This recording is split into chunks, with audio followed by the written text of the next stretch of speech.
బరువు తగ్గడం కోసం మనకిష్టమైనవి ఏది తినకుండా అస్సలు ఆకలి కూడా చంపుకొని ఖాళీ కడుపుతోటి ఉండి బరువు తగ్గాల్సిన పని లేదు.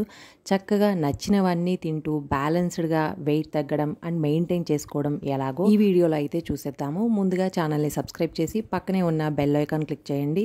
ఉదయం లేవగానే 2 గ్లాసుల నీళ్లతో స్టార్ట్ చేసి ఒక గంట తర్వాత ఇలా రోజు కంపల్సరీ వెజిటేబుల్ జ్యూస్ తీసుకుంటే హెల్దీగాను ఉంటాము, గ్లోయింగ్ స్కిన్, ఇంకా చాలా బెనిఫిట్స్ ఉంటాయి. ఉదయాన్నే అరగంటకు ఒక గ్లాస్తో ఇంకా 2 గ్లాసుల వెజిటేబుల్ జ్యూస్తో ఉదయం 10-11 గంటల వరకు మనకి ఆకలి లేకుండా, నీరసం లేకుండా హ్యాపీగా ఎనర్జీగా డే లీడ్ చేయొచ్చు. ఇంట్లో అందరికీ లంచ్కి స్పెషల్ చేద్దాము అనుకున్నప్పుడు అంతగా వంట చేసి మనం తినకుండా అయితే ఉండలేం కాబట్టి అలా స్పెషల్ ఏదైనా ఉన్నప్పుడు మార్నింగ్ ఇలా లిక్విడ్స్తో 10:30-11 వరకు గడిపేసి తర్వాత ఒక బౌల్ ఫ్రూట్స్ తీసుకుంటే ఎనర్జీగా ఉండొచ్చు, ఆకలి అయితే వేయదు.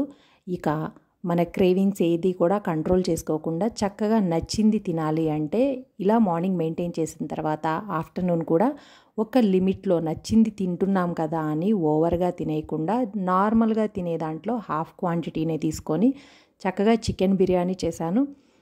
అంతగా ప్రిపేర్ చేసినప్పుడు మనకు కూడా తినాలి అనిపిస్తుంది కాబట్టి లిమిటెడ్ క్వాంటిటీలో 1 స్పూన్ రైసు, కాస్త చికెన్ కర్రీ పెట్టుకొని ఆ రోజుకి లంచ్తో ఫినిష్ చేసేసి ఇక డిన్నర్ కానీ లంచ్ కానీ ఏదైనా అంతవరకే లిమిటెడ్ క్వాంటిటీలో తీసుకున్న తర్వాత ఇంకా ఈవినింగ్ ఎటువంటి స్నాక్స్ కానీ సాలిడ్స్ తినకుండా కావాలి హంగ్రీగా ఉంది అంటే మాత్రమే వాటర్ మెలన్, లేదంటే అప్పుడప్పుడు ఒక గ్లాసు బటర్ మిల్క్, ఇలా నైట్ వరకు కూడా ఓన్లీ లిక్విడ్స్తోనే బ్యాలెన్స్ చేసుకొని బాగా ఆకలి అనిపించినప్పుడు వాటర్ మెలన్ ఫ్రూట్ తిన్నామంటే స్టమక్ హెవీగా అయిపోతుంది. ఇంకా మనకి ఆకలి అనే ఫీలింగ్ ఉండదు, నీరసం కూడా ఉండదు. అలా బ్యాలెన్స్ చేసుకుంటూ ఎటువంటి సాలిడ్స్ తినకుండా ఉంటే చక్కగా మనకి నచ్చింది తింటూ కూడా వెయిట్ లాస్ అవ్వచ్చు. మీకు ఈ వీడియో నచ్చితే తప్పకుండా లైక్ చేయండి, షేర్ చేయండి. మరిన్ని వీడియోస్ కోసం ఛానల్ని సబ్స్క్రైబ్ చేయండి. Thanks for watching.